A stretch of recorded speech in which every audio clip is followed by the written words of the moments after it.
其实这个 PJD Link 其实它的主要目的是把 Bandar Utama 和 Bukit Jalil 的地区连接起来，目的是为了要缓解巴达林在野的交通。可是其实早在2015年，州政府也有提出类似的项目，就是 KEDEX 高速公路。其实也是因为很多居民的大力反抗，然后逼得州政府要去取消那个项目，所以很多人就会觉得 PJD Link 呢，就是把 KEDEX 的高速公路的项目，他们重新命名，然后又重新包装为PJD Link， 就好像一个新的项目。但是现在的社会的讨论好像并没有这么多嘛，因为也蛮多人不知道它是重新命名又重新包装。涉及在 PJD Link 的其中一个企业做了一些 research， 我就看得出他最近其实也面对很大的经济问题，这让人很怀疑了，到底背后是不是有别的原因呢？为什么要以一个财政赤字的公司合作去经营那么庞大的一个项目？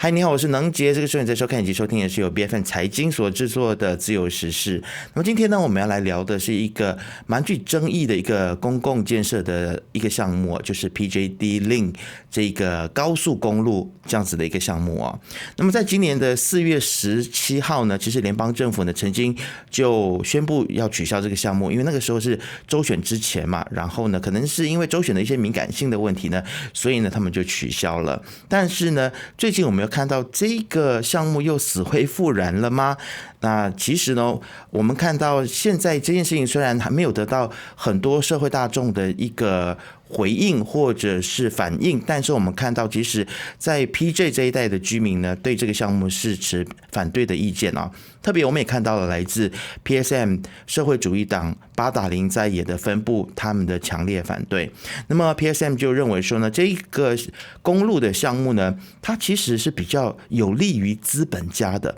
而忽视了广大居民的利益跟意愿啊。那么 PSM 也指出呢，社会影响评估显示，大多数的居民反对这个项目，然而州政府呢却违背民意，持续的将这个项目推行当中。这其中是否有一些利益冲突的地方，或者是说州政府的决策的背后究竟隐藏着什么样子的力量以及压力呢？ PJD Link 的这个高速公路的建设呢，其实对于当地的社区还有环境又会带来哪一些的影响呢？今天我们非常荣幸的，我们就请到了 PSM PJ 区的代表啊，来跟我们一起来深入探讨这个课题。那我们邀请到的今天的来宾呢，是张慧婷，她也是 PSM 的环境与社会危机局的成员。来，我们先来欢迎慧婷。谢谢。是，来跟我们的观众打个招呼吧。好，其实慧婷，今天邀请您上来哦，主要我是看到这个议题，然后我也非常的关心。我觉得说，这个为什么其实媒体没有太多的报道，所以我们一定要让大家来重视起来这件事情，因为这其实是一个比较属于地方性的一个课题嘛。那可不可以请您先来给我们介绍一下啊？其实 PSM 对于这个 PJD 高速公路，为什么你们是这样子的立场啊？那它其实不是在之前不是说已经取消了吗？那为什么现在政府又决定要重新启动这个项目呢？对，之前就是说，在州选举之前是说要取消，可是现在又在他又要重启这个项目。其实这个 PJD Link 它有一定的历史了。其实它的主要目的是把 Bandar Utama 和 Bukit Jalil 的地区连接起来，然后他们说目的是为了要缓解巴达林在野的交通。可是其实早在2015年。州政府也有提出类似的项目，就是 KEDEX 高速公路，所以很多人就会觉得 PJD Link 呢，就是把 KEDEX 的高速公路的项目，他们重新命名，然后又重新包装为PJD Link， 就好像一个新的项目。然后2015年那时的 KEDEX 高速公路，其实也是因为很多居民的大力反抗，然后逼得州政府要去取消那个项目，就是感觉上他们。我能够说借尸还魂吗？还是对，就是他们之前因为这个项目是其他的名字嘛，然后大家反对，然后取消了之后，现在还改了一个名字。那现在其实，在当地的居民啊，就是 PJ 的居民或者反对的这些人民，其实大家会不会有人发现说这个名字只是偷偷被改掉而已呢？其实大家是知道的，是吗？对，其实大家是知道的，但是现在的社会的讨论很像并没有这么多嘛，对不对？啊，对，是，因为也蛮多人不知道它，就是看不出它是重新命名又重新包装。是。其实我们要来思考一件事情，就是说，究竟我们这么多高速公路，它的利用率是如何啊？包括了像是我们之前看到了就是从 PJ 一直到像阿拉姆的那条高速公路嘛，之前也是有人反对，但后来建了之后，我常走那条高速公路的时候，我就发现说它的使用率其实并没有这么高。那么当然政府他会说，我们即使是为了以后20年、30年、40年来建设这条公路，但是我相信人民的声音是非常重要的啊。你觉得其实啊，或者说你们 PSM 你们观察说，为什么雪兰莪州政府在 PJD Link 的这个项目上面，他现在这个态度是这样子的摇摆？是不是有一些外部的压力，或者是有一些利益冲突呢？对，一定会有一定的利益冲突，因为我们发觉到的是，当今的政府其实他们也不是很注重在发展我们的公共交通的系统。OK， 然后这也包括我们也有National Car Development 的 Policy， 然后就是国家汽车政策，然后里面的政策也有包括好像要吸引外来投资，然后而且就是倾向鼓励人民去购买还有使用车辆，然后这些政策就当然与公共交通系统就起了很大的冲突，所以那是其中一个原因。然后第二个原因就是涉及在 PJD Link 的几间公司或者是大企业，其中一个企业那我做了一些 research， 我就看得出有一个叫 SCOME Energy 的能源公司，然后 SCOME Energy 这个能源公司呢，它最近其实也面对很大的经济问题，然后他们的财政就是赤字，然后就这让人很怀疑了，到底背后是不是有别的原因呢？为什么要以一个财政赤字的公司合作去经营那么庞大的一个项目？对，因为 PJD Link 它需要大概920-200万，就那么大、那么庞大的一个项目，为什么你要找一个财政赤字的公司去经营？然后我们就会觉得，它就是与国家汽车政策不对，然后可能就要让这些公司获得某利益吧。感觉上就是政府要大家多开车吗？因为要让这个车商，我们最近其实也是有看到，包括很多中国的汽车品牌、国外的或者是外国欧洲的汽车品牌，其实也是大举进入马来西亚哦。然后我们也看到说，政府也在丹江马岭或者是在很多地方都开始展开大型的这个汽车的项目啊。所以这个是不是真的是有一些政策的互相矛盾的地方，所以才会发生这样子的事情呢？这个我觉得是蛮值得研究的一个课题哦。但是其实如果我们回到人民的心声的这个部分呢，为什么大部分的居民会反对这个项目呢？因为感觉上，如果能够从 PJ 有一条高速公路直接到布吉加勒的话，那其实是很方便啊。那为什么大家想要舍弃这个方便，反而来反对这个 PJD Link？那我们都知道其实蛮多民众都大力反抗这个项目，对吧？因为其中一个原因就是它建设的那个项目有一点太靠近就是住宅区了，就会造成声音还有空气污染。因为 PJD Link 的那个建设它是就是高架的道路，然后这代表着你需要好像打那个地基啊，对，你要打地基，你要空出很大块地去做那么庞大的一个那种建设，然后而且又加上又那么靠近住宅区，所以这会造成空气的环境污染。然后第二点也是PJD Link 的那个建设，它整条路就是会通过好像学校啊，然后有些宗教场所也是，这当然又会影响到小孩子，对啊，因为噪音的问题，对噪音的问题，对，然后小孩子。因为他们需要更多的空间去玩、去活动，而且在那么危险的环境去上学，那不是会对他们造成个人危险之类的。是，而且我相信很多居民他也会担心他的这个在附近的房价会受到影响，因为其实我住的地方呢，就是有受到影响。当初他们在盖这个高架道路的时候呢，就因为打地基的关系，所以就影响到了这个房屋本来的结构的问题。然后呢，也因为这个高速公路的噪音的问题、高架道路噪音的问题，结果呢，我住的那个 condo 还好我是租的，但是我那个 condo 的这个房价呢就受到了影响。对，所以就是种种的原因，所以居民都会反对。对对对，房价也是其中一个问题。然后有些居民也会担心，好像政府要收购土地去做这个 PJD Link 的项目，然后可能又会影响到他们的房屋的范围之类的，就这些种种的因素会让他们担忧。是我刚才说那句话，可能听在我的房东的耳里就觉得有点刺耳。他说，因为你是租的，所以你就不担心房价。但是我其实也是蛮同情的，就是在同一栋的这个 condo 里面的那些屋主，他们买在那里了，他们辛苦了一辈子的积蓄买了一个房子，最后房价还跌就是因为有这个政府的一个公共建设在附近的关系。公共建设其实呢，它的建立应该是要对人民给人民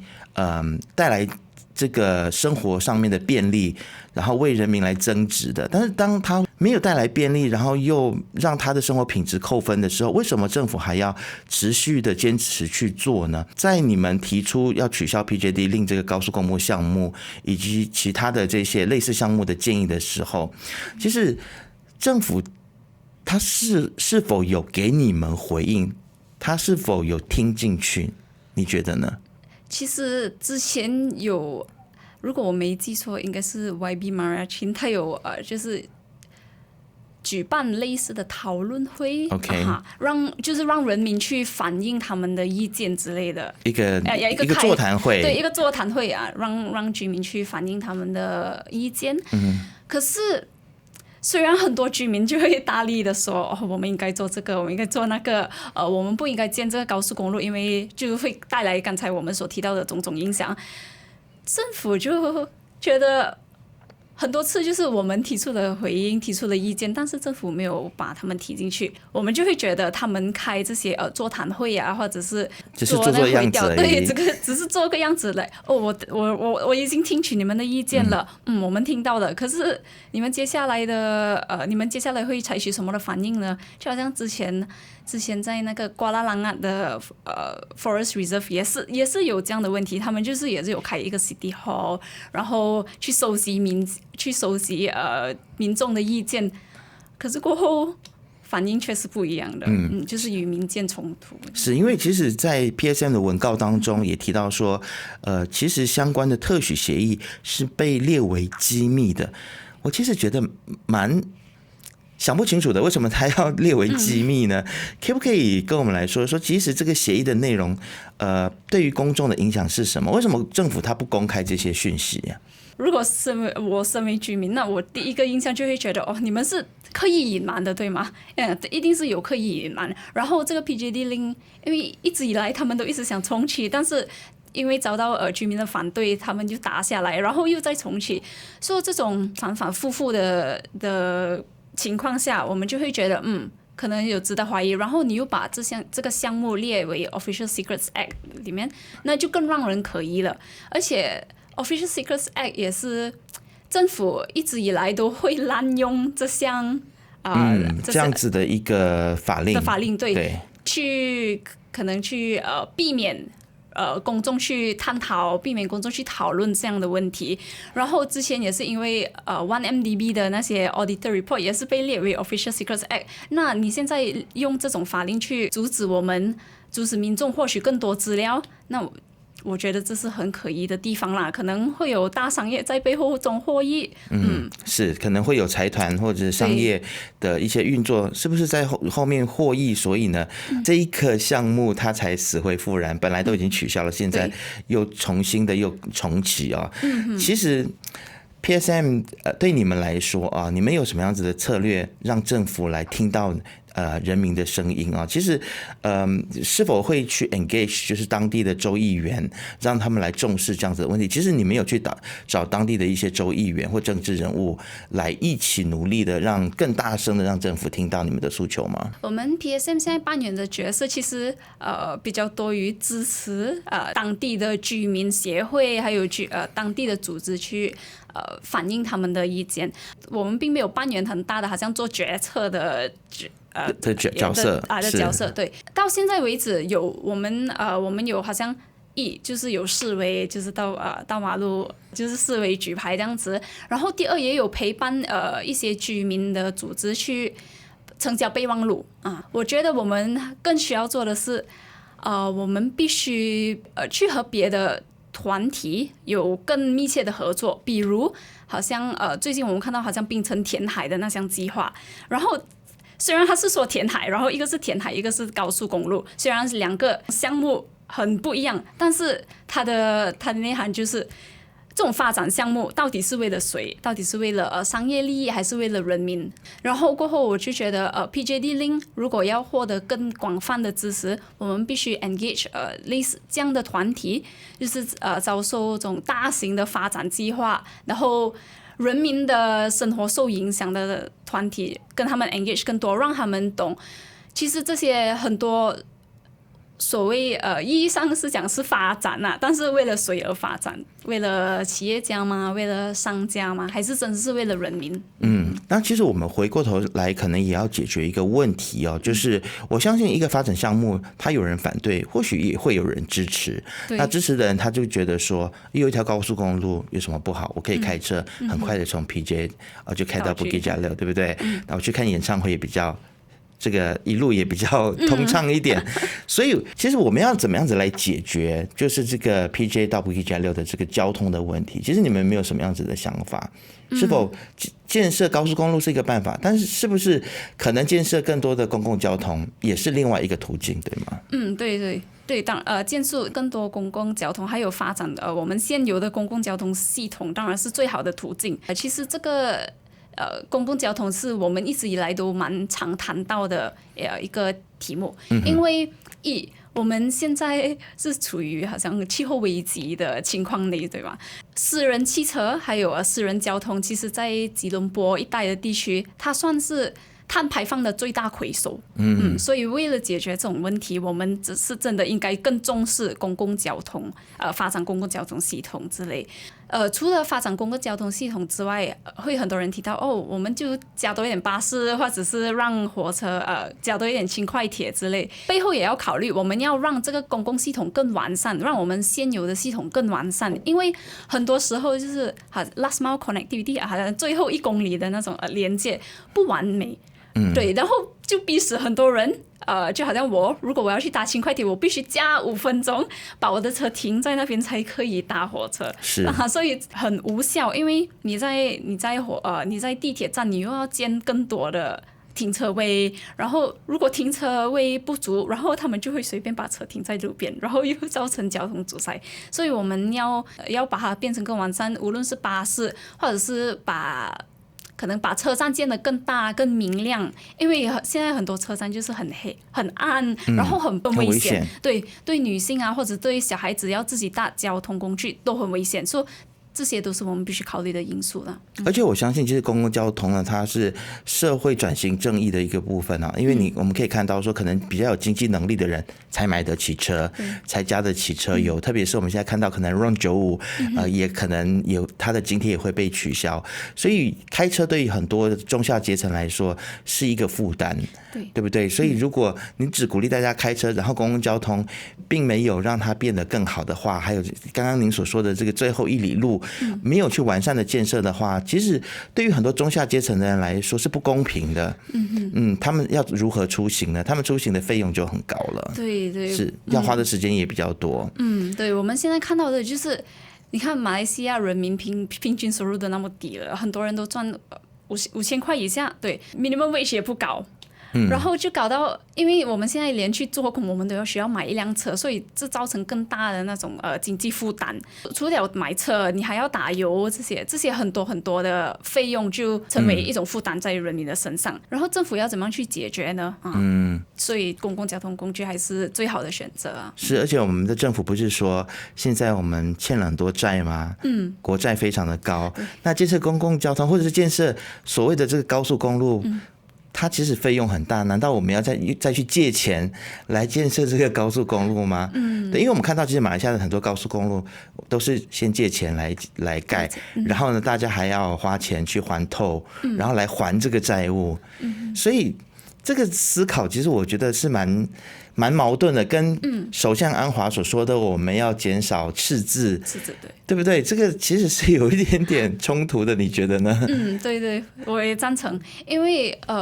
其实有国债它是 OK 的，但是如果你借钱来建高速公路，你高速公路的那些费用又全部去企业家或者是大商家，当然那个就不好。但如果你是就是去借钱拿来好像发展你的公共交通系统，然后这些人民可以获益的那些项目，所以我觉得这是应该这是比较好的，因为它长期会让人民获益，然后就不止好像有经济上的利益而已，但是社会也更加的公平，是不是？对，能够更加的公平。如果只是这些大企业他们获益的话，那我们的就是中下阶层，他们连出行都是一个问题的话，那请问他们要怎样子改善他们的生活？他们每天出行都要花2到3个小时才能够去到工作的地方，回家又要花更多的时间。其实你要这样子来达到阶级流动，这是很困难的。对不对？因为他们实在花太多的时间在他们的这个 communication 就是 commute 的这件事情上面，就是他们通勤的这件事情上面。所以其实我认为你们 PSM 的这样子的一个倡议以及努力呢，是我非常非常欣赏的今天节目的最后，你们其实还有没有最后的一些 message 要传达给社会大众的呢？会不会希望说社会大众也跟你们加入你们一起来反抗这个公共建设的行列当中？对，我们当然会希望更多人会加入我们，然后反抗这项高速公路的项目，因为它根本就没有带来任何的为人民带来任何的利益，它只是意味着让商家在获利而已。然后第二点也是我觉得就是可能很多人当要提出反抗，他们就会觉得哇，我们提出的反抗那么多次，政府的好像没有听进去，然后我们就会听到类似的哇，等多5年再把他们投出去，或者是可能下一届就不投你们。可是我想让人民懂得，就是我们不需要等到投票才可以好像实行自己的公民义务。对，公民义务，对，投票不只是实行公民义务的其中一个途径。然后除了投票，我们平时也应该好像关注各种消息，然后参与各种可能运动对公共事务，然后努力的扮演着自己公民角色。身为人民还是有力量的，所以我们要把我们的声音凝聚起来，才可以让它更大声，可能让政府怕了，他们才肯取消这个项目了。是，其实我非常认同慧婷所说的，我们不是5年1次投票才来执行我们的这个公民义务，或者是才把我们的声音给发出来。我们是要不断的发出我们的声音，不断的告诉政府我们满意或者不满意的事情究竟是有哪一些然后更多的参与到这个社会运动当中。那么今天我们非常谢谢来自社会主义党 PSM 的张慧婷来到自由时事当中跟我们聊了这么多。那么希望你们继续努力，然后也希望更多的朋友可以来加入你们不晓得这个时候在收看的朋友呢，你对于 PSM 的倡议你有什么样子的想法？你对于其实政府他在 PJD Link 这一条高速公路的建设，在选前他就把它取消，选后又再次的让它死灰复燃，你对于这件事情有什么样子的看法？你对于这条高速公路是否应该建，你自己的想法又是什么？欢迎大家都可以在留言的地方来跟我们一起来进行讨论。记得要订阅、按赞、开启小铃铛，就可以看到我们每一次最新的影片。我们下次见。